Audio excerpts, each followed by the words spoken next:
Então é isso que está dizendo aqui, entende? A Bíblia diz aqui em Gênesis: deixa o homem, o seu pai e a sua mãe, une-se à sua esposa e serão os dois o quê? Uma só carne. Entendeu? A harmonia conjugal, eu quero dizer desde já, é um desafio. Esse texto que nós também lemos, eu quero repetir aqui, quando diz em Eclesiastes, quando diz aqui, é melhor serem dois do que um. Porque quando um cai, o outro levanta. Entende? E aqui fala da terceira dobra.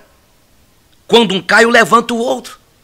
Na harmonia conjugal, nós temos de entender isso. A Bíblia diz aqui, olha, como andarão os dois juntos, sendo que não há entre eles o quê? Acordo, cumplicidade. Eu gosto, eu toco, né? E eu acho maravilhoso quando eu ouço uma orquestra sinfônica.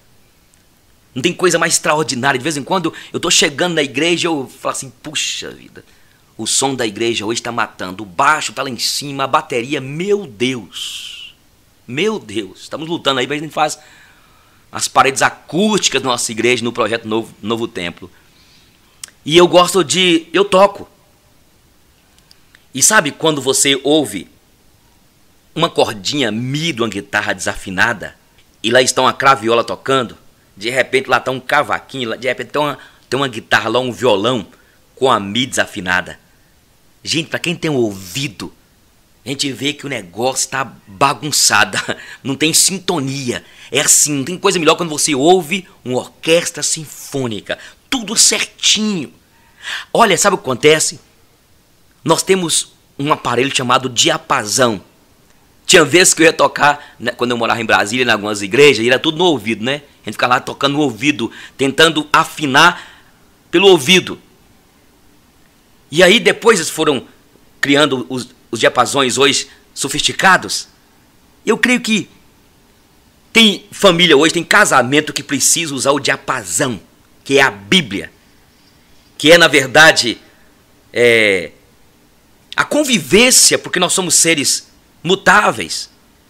E Deus, de vez em quando, cria situações como se fossem diapasões para nos afinar, para que o casal esteja afinado, esteja em harmonia. Quando se fala de harmonia, eu sempre lembro de uma banda bem tocada, de um conjunto de vozes, bem separadas as vozes, numa orquestra sinfônica tocada, aquele maestro dirigindo aquela orquestra, aquele momento ali poético, lindo. Assim também o casamento. Como andarão dois juntos se não houver entre eles acordo? Não está tendo afinação. Não tem coisa pior você tirar uma música, o cara toca na guitarra em dó, de repente o cara tira lá em lá, vai virar um desafino doido. Ou então quando a corda está desafinada. Então precisamos desse diapasão. E tomara que eu seja agora como se fosse esse diapasão para afinar agora vocês em nome de Jesus. Então escute, homem e mulher, diferentes na sua identidade e singularidade, devem construir harmonia conjugal, e esta é uma conquista que surge a partir de quê? Da diversidade. Entendeu? Chamado à unidade em meio às diferenças individuais. Olha para você ver, duas pessoas que se encontram, duas pessoas, um homem criado num lar diferente, numa classe social diferente, uma mulher também criada diferente, um homem e mulher, a mulher diferencia o seu corpo, as suas emoções. A mulher foi feita totalmente diferente do homem, o organismo, a estrutura física, psíquica, emocional da mulher é diferente do homem. E aí os dois encontram e há uma diversidade em todos os aspectos. Até mesmo em termos de capacidade intelectual. Mas eles conheceram ao outro e se amam. E há uma direção de Deus para que casem. Agora, como viver unidos em meio às diferenças individuais? O casal necessita empenhar-se nesta busca que supõe muitas vezes a renúncia de si mesmo em vista do bem comum do casal e da família. É verdade que o casamento não é tirar da individualidade de cada um, mas enriquece-os mutuamente, completando-os. E tem horas que a gente tem de renunciar. Já pensou? Você, o seu cruzeiro vai jogar e há uma necessidade maior para o bem da sua esposa, para o bem da sua família, e você tem de sacrificar. Não é difícil? O seu galo, uma viagem que você programou com seus amigos para ir numa pescaria, sei lá, com as suas amigas, não sei. A Bíblia diz de renúncia. O problema que acontece hoje, não tem havido harmonia conjugal porque não há renúncia. Não há entrega. A Bíblia diz, e eu gosto sempre de citar o que eu vou dizer, que se falta amor na casa, se falta amor na sua casa, é culpa sua, marido, é culpa minha. A missão nossa é mais difícil. A Bíblia diz que o homem deve amar sua esposa e que mais? Sacrificar-se por ela. Assim como Cristo amou a sua igreja e se entregou por ela e sacrificou por ela, morrendo numa cruz. O que está acontecendo hoje é que a gente foi chamado por Deus para viver na família. Deus colocou ao teu lado uma mulher abençoada, mas você está cego. E para viver a harmonia conjugal, nós temos de entender esse papel do marido, que é amar e sacrificar, e da mulher submeter. Eu não estou dizendo aqui que nós iremos perder a individualidade um do outro, mas tem momentos que a gente vai sacrificar aquele momento. A nossa inclinação natural é querer que domine o nosso modo de pensar e o que queremos, não é verdade? E o que está acontecendo hoje é o egoísmo, o egocentrismo. E isso é fruto de quê? Quando a gente não quer se curvar, quando a gente não quer sacrificar, renunciar, egoísmo.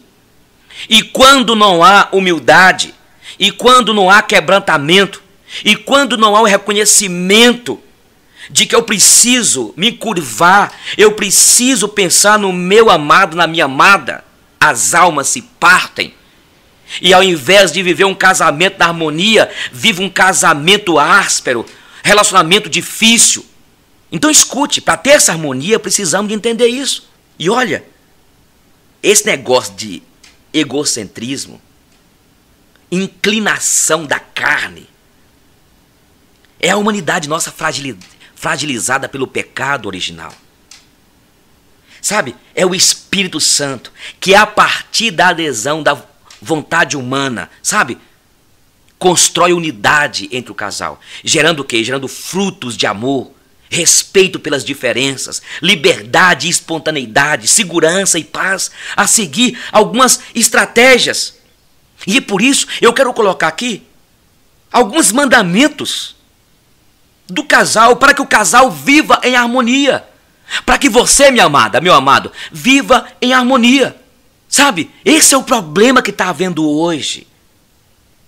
Olha, nós precisamos de entender que se nós queremos viver a vida na harmonia na família, nunca irritar-se ao mesmo tempo, a todo custo evitar a explosão.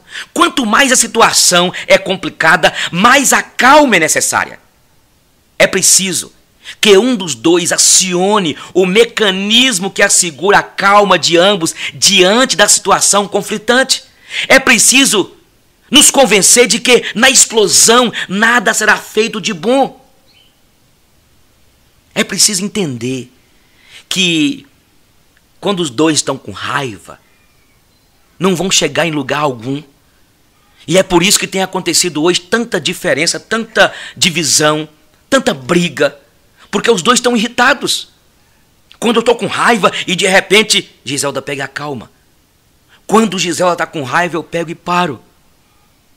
Eu aprendi até com um irmão meu que morava em Brasília, Deus o promoveu à glória, quando ele brigava, a esposa dele começava a brigar com ele, não para pirraçar, mas ela saía, porque também ele tinha um problema, ele não aguentava. Fala.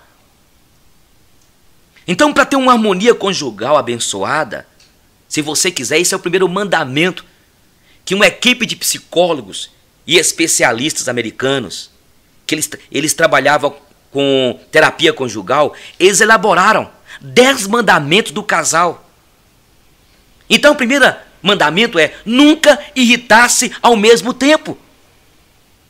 Espera o que está irritado, deixa ele falar. Você tem que fazer, sabe o que? Ceder. Ah, pastor, ceder, eu estou cedendo demais, eu cedo direto, continue cedendo. Quem sabe o inimigo maior seu hoje é o seu marido, é a sua esposa. E a Bíblia diz que nós precisamos de amar o inimigo, orar por aqueles que nos perseguem. E tem horas que a gente tem de fazer igual Jesus manda aqui. Se teu inimigo te fizer andar uma milha, anda com ele 2. Tirar uma túnica dele e a capa. Te dá uma tapa na face, dê a outra. E a gente tem de entender essa palavra. A gente fica pensando que isso aqui é para gente não cristão, é para nós. Se teu marido está irritado, e você vai provocando mais a ira a ele, vai provocando, aí o negócio piora, e daqui a pouco o casamento, a sua família se torna um lugar insuportável para viver, um lugar terrível para viver. Então, você quer ter uma harmonia conjugal? Depende de você, amado, depende de você, amada. Nunca irritar-se ao mesmo tempo. Nunca irritar-se ao mesmo tempo. Ficar com raiva é normal? É normal. A Bíblia diz em Efésios, irai-vos, mas não que? Você pode irar, mas você não pode pecar. Como que você vai pecar? Se você está irado, se ela está irado, aí começa um jogar na cara do outro, começa um provocar o outro, e vai irritando um ao outro, daqui a pouco os dois irritados, é perigoso até acontecer agressão. Segundo lugar, nunca gritar um com o outro. Você sabia que gritaria é pecado? Não tem coisa pior do que a gritaria. A não ser que sua casa está pegando fogo. A não ser que aconteceu uma tragédia, um carro bateu lá fora, no muro de sua casa, derrubou o muro. Aí você pode gritar um com o outro. Entendeu? Não existe base bíblica. Não existe base nesta ideia de viver a vida a dois, nesta harmonia que pode usar gritaria. A não ser em ocasiões, como eu disse, o filho desmaiou, o filho está com um problema lá, caiu, aí pode gritar. Que é, na verdade, um grito de socorro. E não é nem grito como nós estamos tratando aqui. Sabe? É de socorro, é um grito de pedindo misericórdia. É o grito que aquele rapaz deu e cego lá quando Jesus entrou em Jericó. Jesus gritava, filho de Davi, tem misericórdia de mim. Gritar muitas vezes é próprio daquele que na sua insegurança precisa impor pelos gritos. E impor aquilo que não consegue pelos argumentos, pela razão. E a Bíblia diz, escute, que a palavra dura suscita o quê? A ira. Mas a palavra branda desvia o furor. Gritaria na sua casa, você tem gritaria, é uma gritaria com os filhos, é uma gritaria um com o outro, e os vizinhos estão falando assim, meu Deus do céu, esse povo diz que é crente, aí diz que é evangélico. Gritaria. A mulher grita no shopping com o filho, grita na rua, e olha, você não sabe o mal que você está fazendo, minha filha, para essa criancinha aí. Você não sabe o que significa a alma. Você não sabe o perigo que você ficar gritando com esse teu filho. Gritaria, a pior coisa que existe, instiga o ódio, rancor. Então nunca grite um com o outro. Pare, espere. A Bíblia fala, não é bom proceder sem refletir, e peca quem é precipitado. A gente quer ter harmonia no casamento, na família.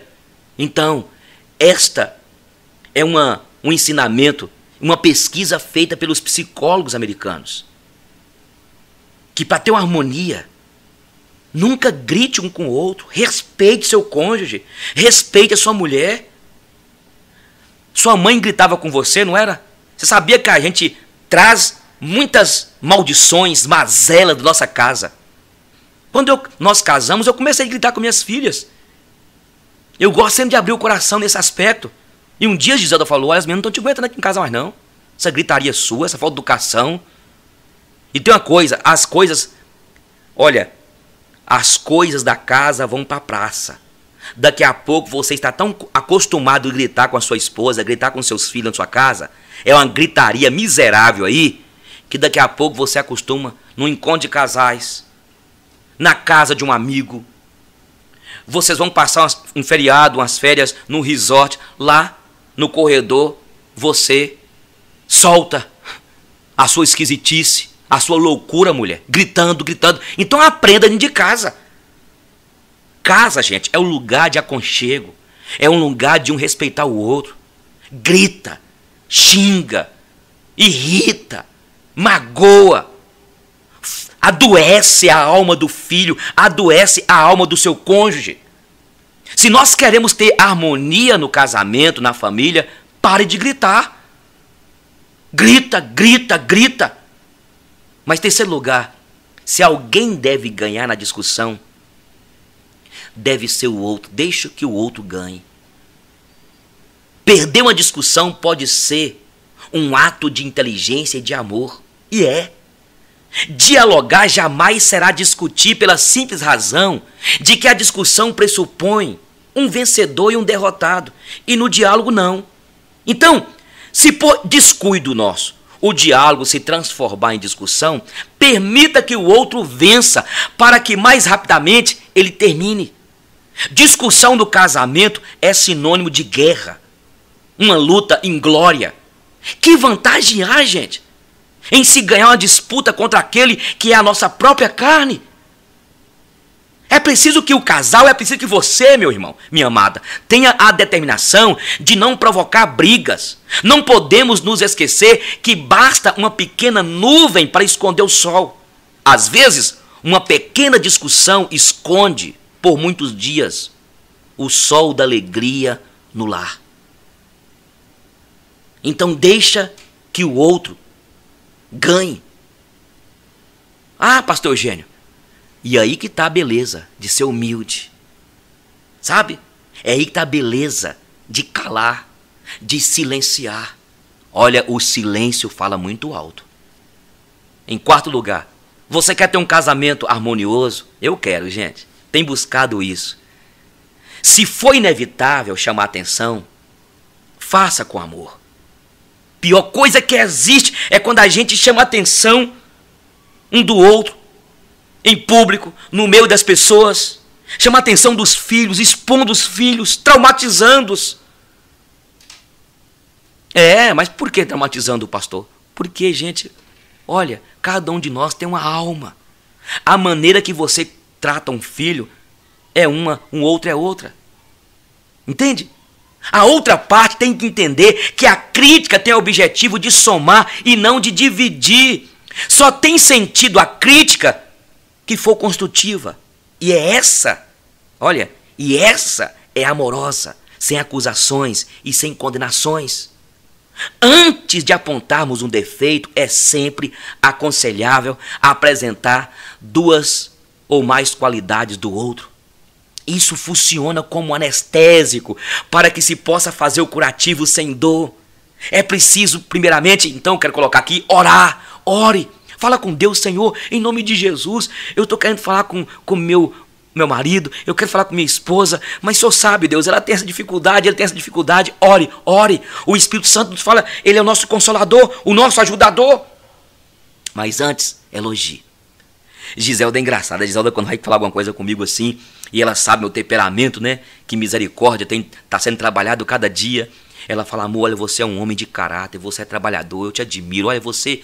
E começa a elogiar. Aí depois ela fala assim, olha, mas você está estragando tudo. Olha, os seus defeitos estão cobrindo as suas qualidades, amor. É maravilhoso isso, não é? Então, elogiar isso. A Bíblia mostra Deus elogiando lá os anjos das igrejas do Apocalipse. Então, se for inevitável chamar atenção, faça com amor, com respeito, com carinho. É falar a coisa certa na hora certa. Espere ele chegar em casa, descansar, chegar tranquilo. E espere o momento de falar com ela. Ela está irritada. Ela começou aí, né? Está na TPM. Espere com carinho. Saia com ela no lugar. faça um elogio. Olha, quando você for chamar a atenção do seu filho, chama ele primeiro. Ó, filhinha, negócio seguinte, eu falo sempre pra minha menininha Luna, que tá com a gente hoje, a outra tá morando fora. Ô, filhinha, olha, você pensa nisso aqui, filhinha. Aí depois ela fala, tá bom, papai. Mas é interessante que se você chegar e falar de uma vez, ela irrita, fica com raiva. Provoca a ira mais ainda. Tem muitos casais vivendo uma vida miserável. Tem muitos casamentos vivendo uma vida miserável. Uma família que está aí vivendo, sabe, intrigas, problemas, porque na verdade o homem não tem tato para falar, a mulher não tem tato para falar. A Bíblia diz que a nossa língua é mundo de iniquidade, é veneno mortífero. Diz que a língua é como se fosse um palitinho que você risca e coloca fogo em todo um paiol, numa floresta seca, numa mata. A língua ela tem poder de ferir, de adoecer. Olha para você ver, diz que a língua é mundo de iniquidade.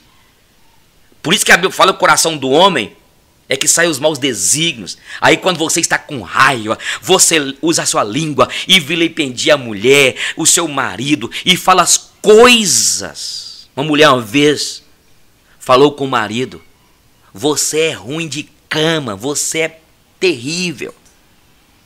E isso levou a ele a dar um soco nela. Ali acabou o casamento. E depois foram conversar, ela falou assim, eu falei aquilo para poder provocá-lo. E ela conseguiu. Depois daquilo, porque ela recebeu, na verdade, um soco que machucou a gengiva dela. E há pouco tempo fiquei sabendo que estavam separados. Mas o nosso coração é o quê? O ser humano. Mundo de iniquidade, a nossa língua. E o nosso coração enganoso é do coração do homem que sai os maus desígnios. Meu irmão, se a gente não controlar a língua, a gente fala coisas. Na hora para provocar. Sabe? Então, tiver de chamar atenção, tiver de falar qualquer coisa, cuidado com a língua. A Bíblia diz que a língua, ela, da nossa boca pode sair bênção e maldição. É da nossa língua que sai todo o mau desígnio. Então, ore, peça a Deus. Deus é o primeiro interessado na harmonia do casal, da sua vida aí. Em quinto lugar, esses psicólogos dizem, nunca jogar no rosto um do outro o erro do passado, os erros. O passado acabou, é o que o apóstolo Paulo fala, deixando de todas as coisas que para trás ficou no passado, acabou. A pessoa é sempre maior que seus erros e ninguém gosta de ser caracterizado por seus defeitos. Toda vez que acusamos a pessoa por seus erros, estamos trazendo-os de volta e dificultando que ela se livre deles. Certamente não é isso que queremos para a pessoa amada. Sabe o que acontece?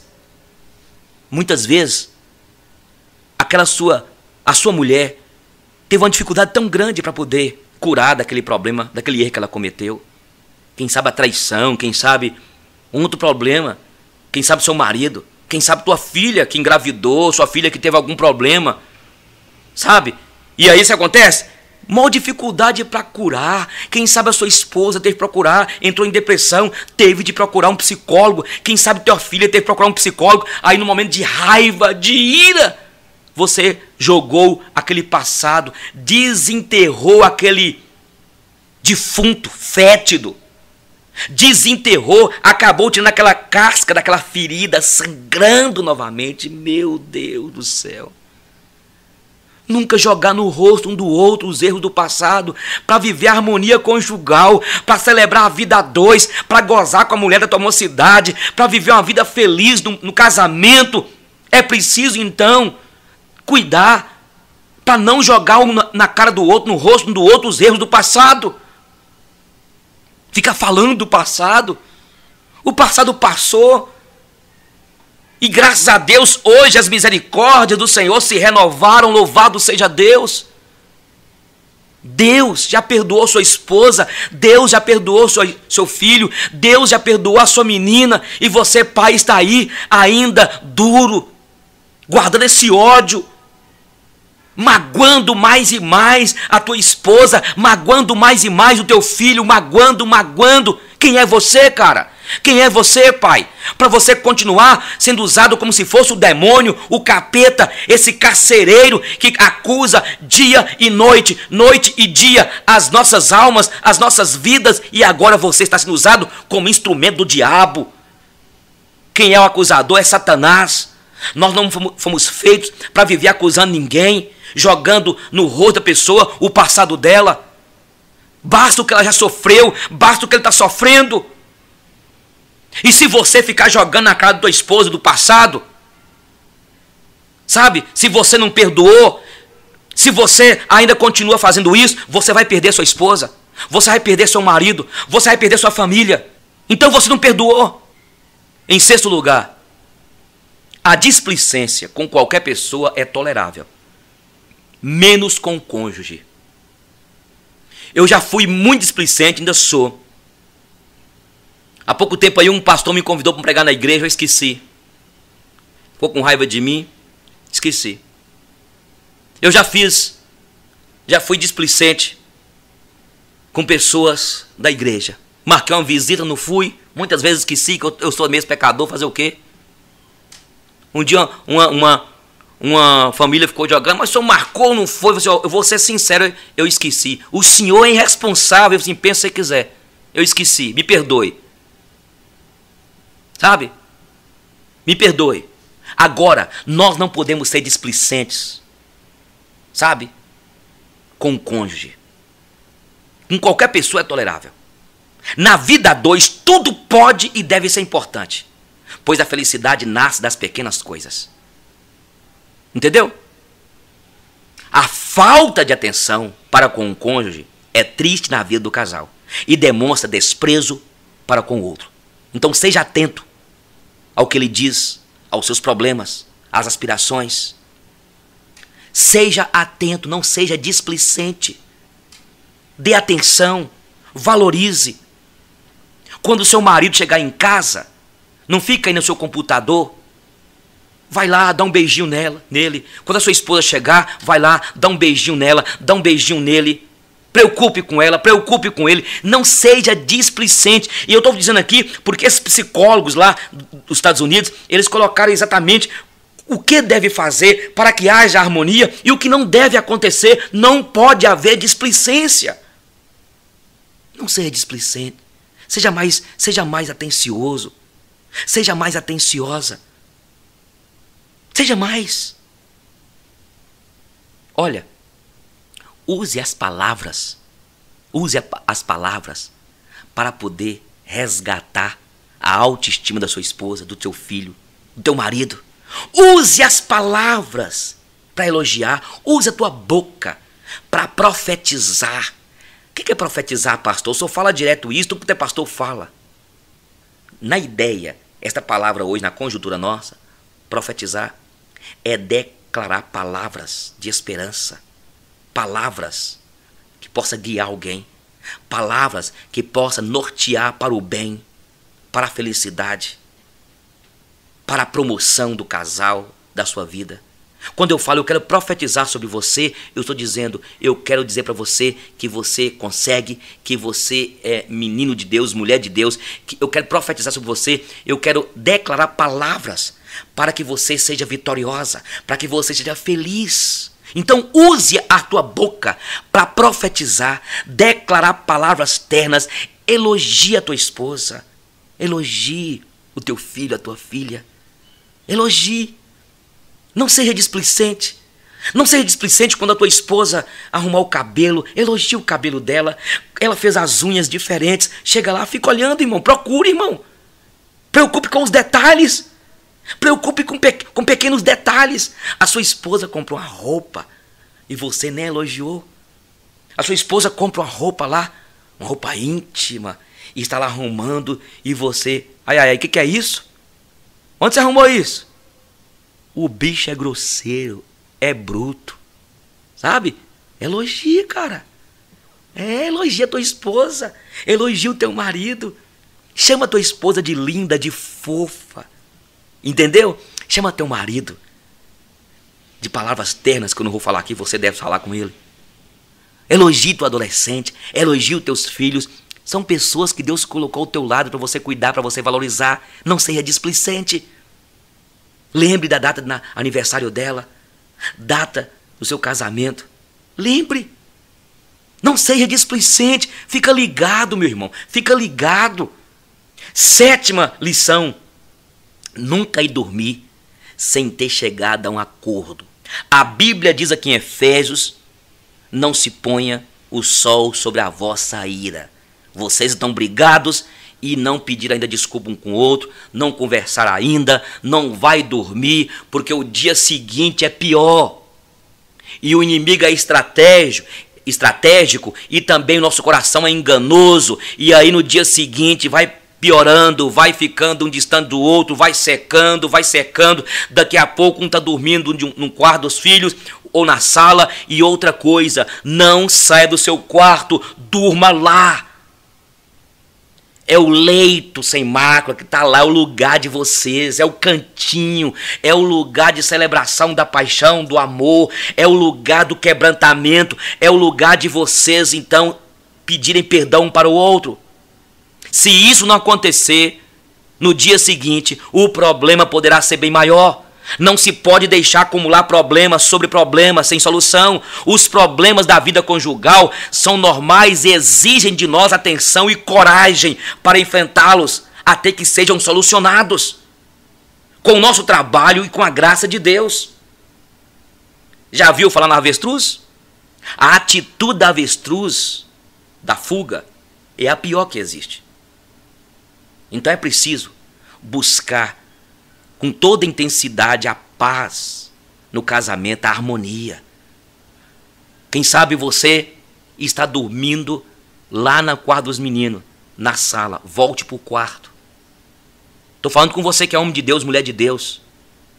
Então o que adianta hoje? Eu fico vendo as igrejas hoje, na minha igreja, aquele tanto de casal lá. Sabe? Vai para a igreja, mas dentro de casa é uma desgraça. É o inferno. Sabe?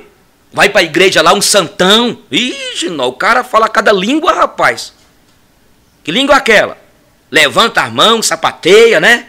Tem alguns que fica parecendo aquele Robocop em algumas igrejas assim, mais, sabe?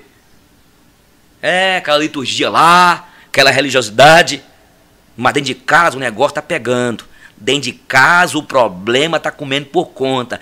Dentro de casa a mulher não aguenta mais. Esse desgraçado tá lá na igreja, esse miserável, mas em casa que é um capeta.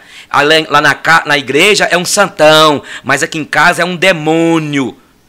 Essa mulher lá na igreja lá, uma benção, é uma obreira. É obreira maravilhosa. Maravilhosa lá, miserável. Lá. Mas de casa é grossa, estúpida, descabeçada, grita, fala, mulher de goteira.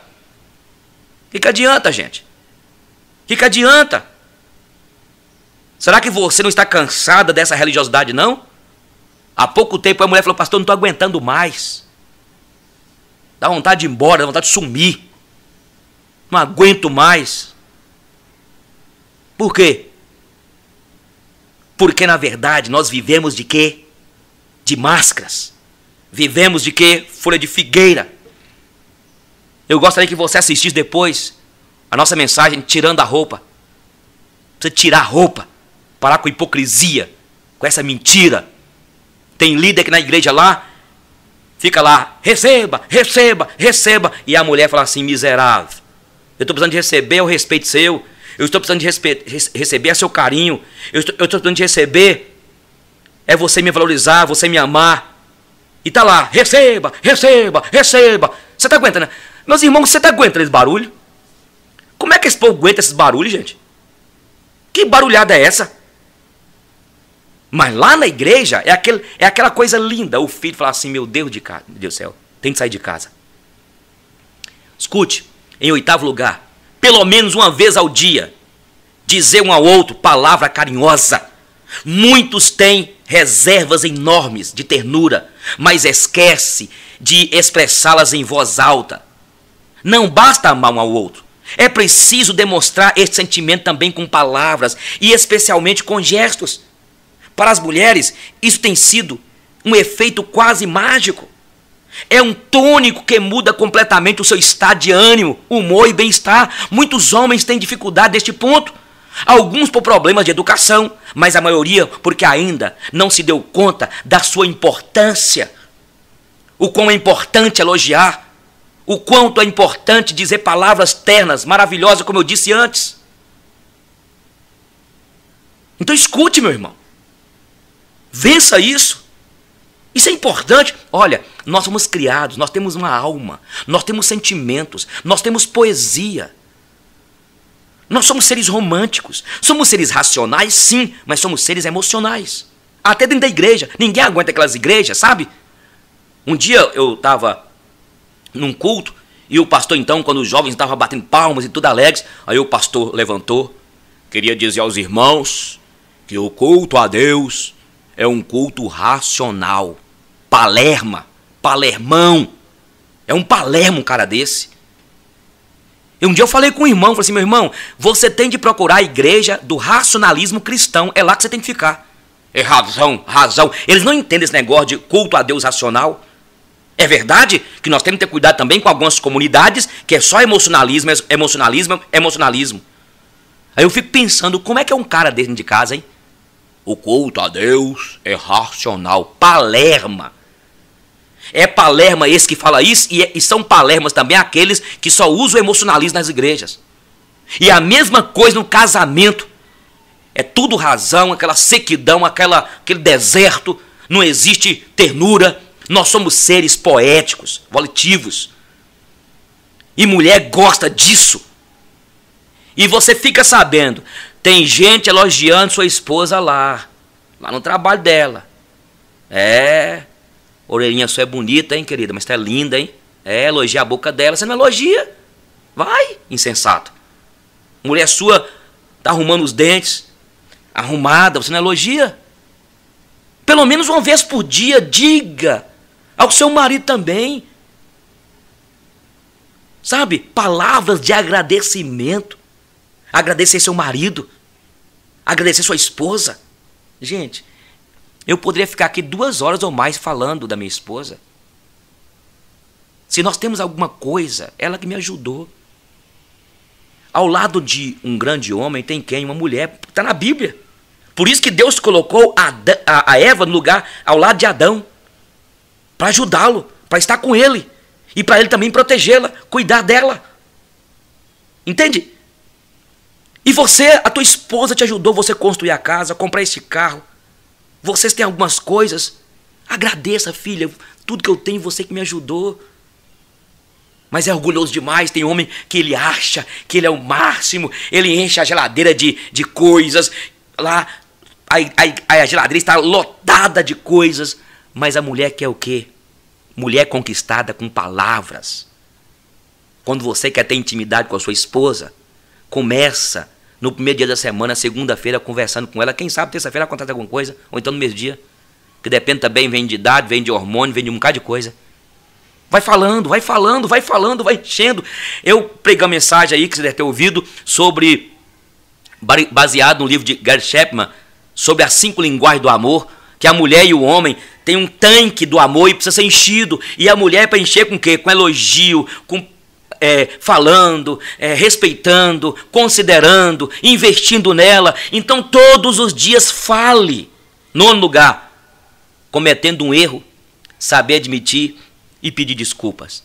Admitir um erro não é humilhação. A pessoa que admite o seu erro é madura e demonstra ser honesta consigo mesma e com o outro. Quando erramos, não temos 2 alternativas honestas, apenas uma: reconhecer o erro, pedir perdão e procurar remediar o que fizemos de errado com o propósito de não repeti-lo. Isto é ser humilde, agindo assim, meu filho. Minha irmã, mesmo os nossos erros e quedas serão alavancas para o nosso amadurecimento e crescimento. Quando temos a coragem de pedir perdão, vencendo o nosso orgulho, eliminamos quase de vez o motivo do conflito do relacionamento. E a paz retorna aos corações. É nobre pedir perdão. Perdão é algo divino. Peça perdão Quando você errar, tenha a hombridade de pedir perdão. Filhinha, eu errei. Meu bem, eu errei. Falar pro teu marido, amor, eu errei. Eu fui grossa, eu fui estúpida, me perdoe. Pedir perdão pro seu filho. Não adianta, gente, não adianta. O que está acontecendo hoje, esta religiosidade, onde não há pedido de perdão, onde não há pedido de desculpa, onde o homem não reconhece o seu erro, ele acha que ele é um Deus, ele acha que ele é inerrante, ele acha que ele é o bambambam, ele acha que ele é perfeito e não há ninguém perfeito. Eu quero terminar. A 10ª lição, instrução desses psicólogos americanos para a harmonia conjugal: quando não quer, dois não brigam. É a sabedoria popular que ensina isso. Será preciso então que alguém tome a iniciativa de quebrar o ciclo pernicioso que leve à briga. Tomar essa iniciativa será sempre um gesto de grandeza, maturidade e amor. E a melhor maneira será não pôr lenha na fogueira, isto é, não alimentar a discussão. Muitas vezes é pelo silêncio de um que a calma retorna ao coração do outro. Outras vezes será por um abraço carinhoso ou por uma palavra amiga. Todos nós temos a necessidade de um bode expiatório quando algo adverso nos acontece. Quase que inconscientemente queremos, como se diz, pegar alguém para Cristo, a fim de desabafar as nossas mágoas e tensões. E isso é um mecanismo de compensação psicológica que age em todos nós nas horas amargas, mas é um grande perigo na vida familiar. E isso aconteceu com Adão, isso aconteceu com Eva. Eu volto a dizer, Adão culpou Eva, Eva culpou a serpente, e a serpente riu da cara de Deus. A gente fica buscando alguém para culpar, um álibi. Quantas e quantas vezes acabam pagando o pato pessoas que nada têm a ver com o problema que nos afetou. Às vezes são os filhos que apanham do pai, que chega em casa nervoso e cansado. Outras vezes é a esposa ou o marido que recebe do outro uma enxurrada de lamentações, de reclamações e ofensas, sem quase nada tem a ver com o problema em si.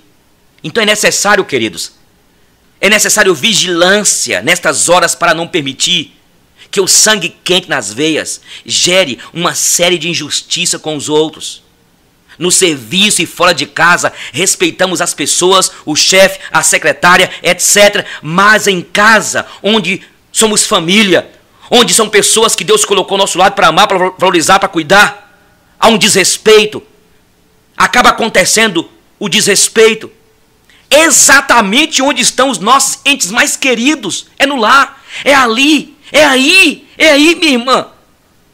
Injustamente descarregamos o estresse do dia a dia e as preocupações. Os filhos, a esposa, o marido, são aqueles que merecem o nosso primeiro amor e tudo de bom que trazemos no coração. Então, antes de entrarmos no recinto sagrado lá, é preciso deixar lá fora as mágoas, os problemas e as tensões. Estas podem até ser tratadas com o cônjuge, pode até colocar, mas para abrir, para ajudar um ao outro, para buscar uma solução para os problemas, mas com delicadeza, diálogo, fé e otimismo. Você fica aí, meu irmão, você externa a sua neura, a sua revolta, e muitas das revoltas que você tem veio da tua infância. Aquele pai seu castrador, aquela mãe sua estúpida, manipuladora. Você é assim, minha irmã, porque você é barraqueira, porque sua mãe era barraqueira. Você é assim porque seu pai era estúpido, porque seu pai era um promíscuo, era um adúltero. Seu pai era um bicho, o seu pai era um homem mau. E você está repetindo essa maldição desgraçada, querendo tratar sua esposa, querendo tratar os seus filhos como bichos, porque você era animal nas mãos do seu pai, nas mãos da sua mãe. Está quebrado em nome de Jesus. Reconheça isso, bênção. Aí tem alguns homens que eles são revoltados e eles então externalizam a revolta, a sua neura contra os seus filhos. Meu pai era assim, pastor. Meu pai agredia minha mãe, era seu pai. Mas pastor, ele era crente, mas ele não era de Deus. Era filho do capeta. Está cheio de filho do capeta dentro das igrejas. E quem sabe você é um deles. Ah, pastor, mas meu pai era líder. Ele era líder, mas era líder do capeta, estava dentro da igreja como joio para enganar. Ele até conseguia se transformar em anjo de luz, ou melhor, ministro da justiça, mas era, na verdade, filho do demônio. Tem que parar com isso, minha gente. Ah, pastor, meu pai, ele era um pastor. Ele era um pastor, mas não era homem de Deus. Ele tinha função, ele tinha o cargo, ele tinha a profissão dele. Escuta, meu irmão. Estou pegando pesado, mas tem que pegar pesado mesmo. E se você continuar ainda, minha irmã, e você continuar ainda, irmão, enganando, sendo enganado nessa religiosidade cega, fica lá, receba o quê?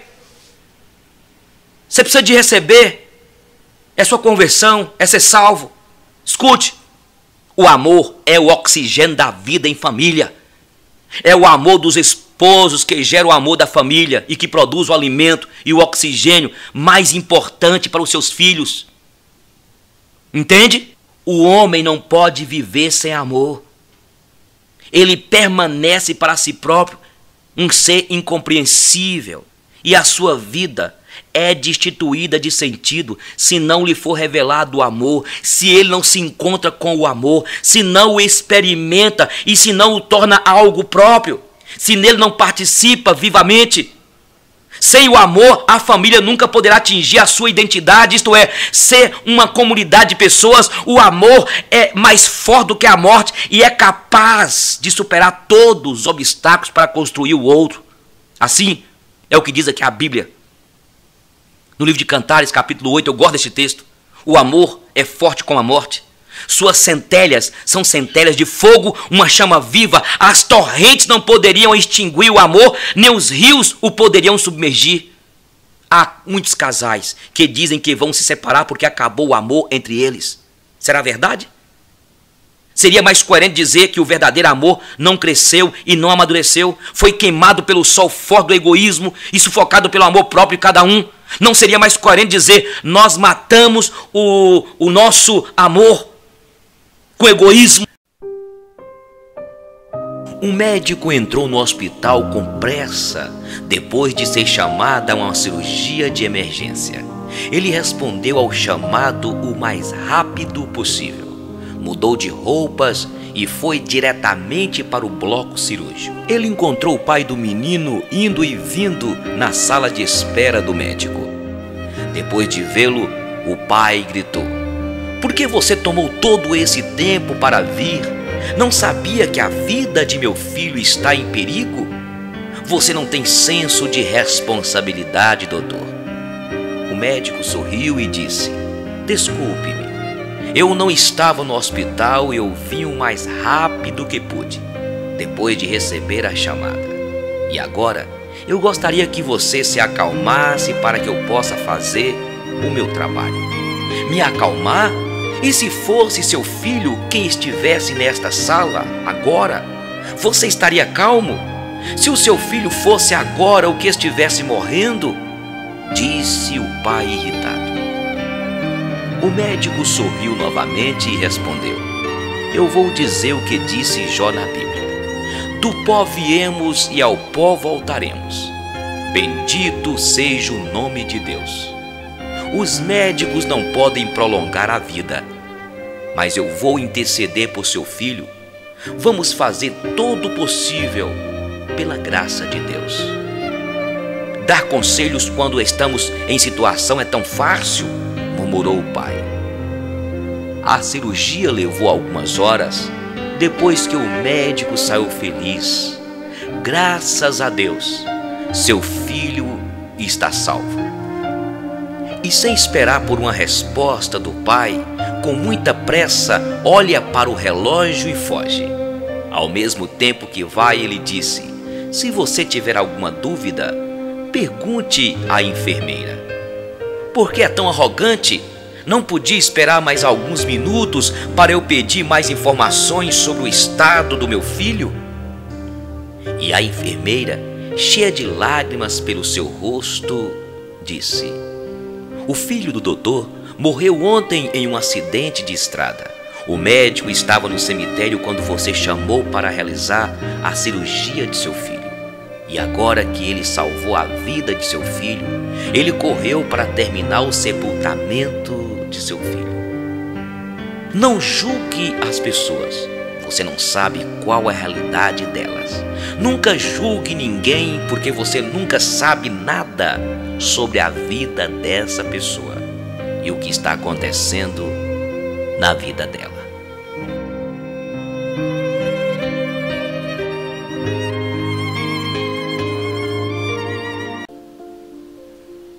Não passe a vida sendo metade do que você deveria ser. Sonhos podem sim se realizar. Nunca se subestime. Lute pelo que é correto.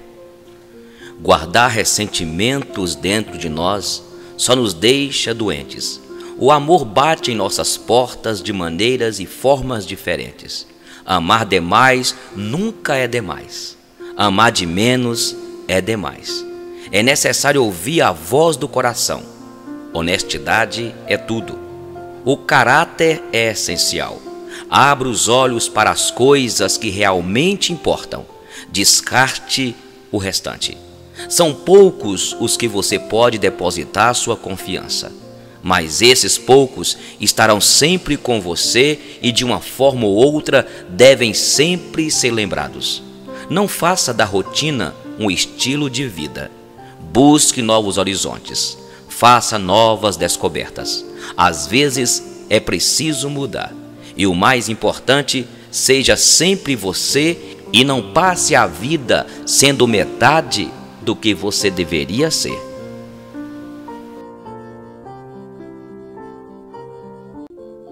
Deus sempre age certo. Certa vez um homem pediu a Deus uma flor e uma borboleta, mas Deus lhe deu um cacto e uma lagarta. O homem ficou triste, pois não entendeu o porquê do seu pedido vir errado. Daí pensou, também com tanta gente para atender, e resolveu não questionar a Deus. Passado algum tempo, o homem foi verificar o pedido que deixou esquecido.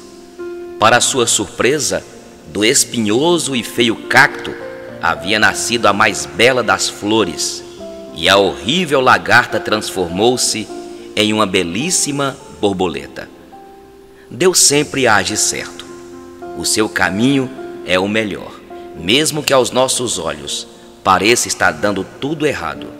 Se você pediu a Deus uma coisa e recebeu outra, confie.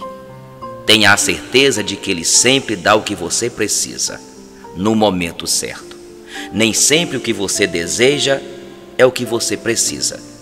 Como Ele nunca erra na entrega de seus pedidos, siga em frente, sem murmurar ou duvidar. O espinho de hoje será a flor de amanhã.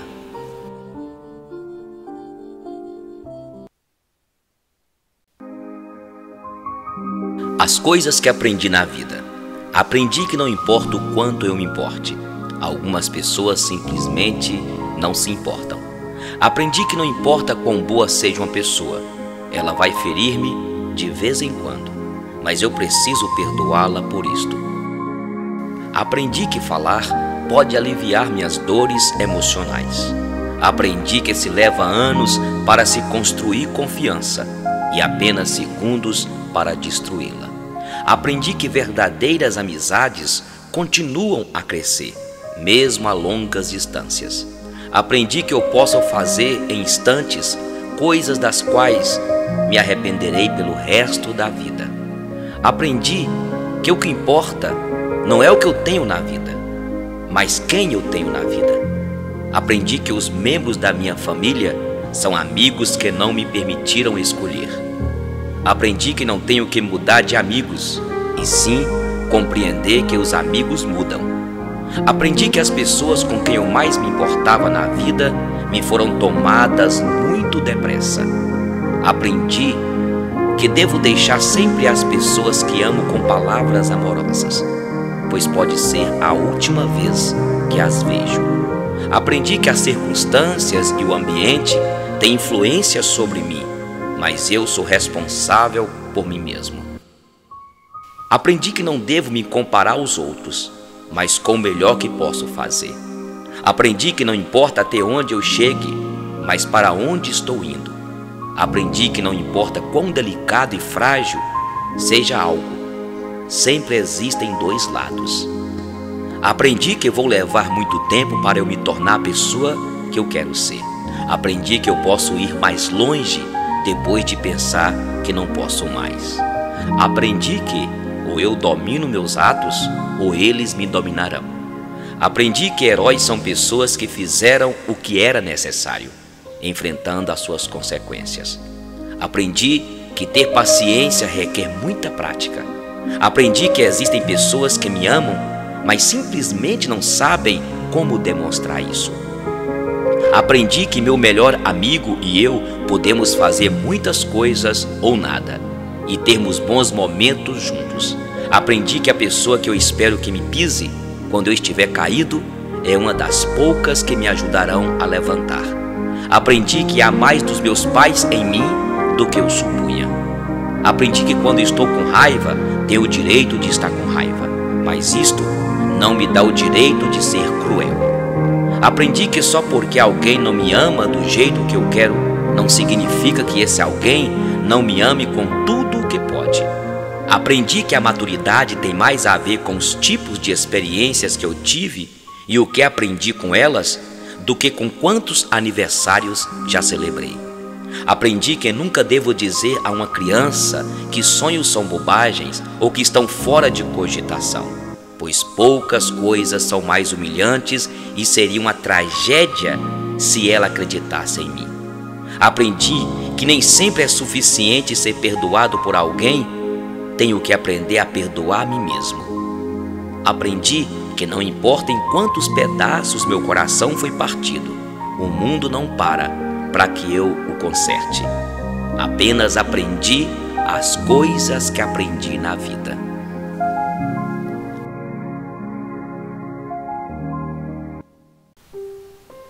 Gostaria que você pensasse um pouquinho só.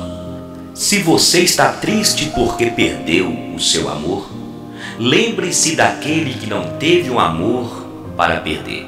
Se você se decepcionou com alguma coisa, lembre-se daquele cuja vida é uma decepção. Se você está cansado de trabalhar, lembre-se daquele que, angustiado, perdeu o seu emprego. Se você reclama de uma comida mal feita, lembre-se daquele que morre faminto, sem um pedaço de pão. Se um sonho seu foi desfeito, lembre-se daquele que vive num pesadelo constante. Se você anda aborrecido com algo, lembre-se daquele que espera um sorriso seu. Se você teve um amor para perder, um trabalho para cansar, um sonho desfeito, uma tristeza para sentir, uma comida para reclamar, lembre-se de agradecer a Deus, porque existem muitos que dariam tudo para estar em teu lugar. Pense nisso.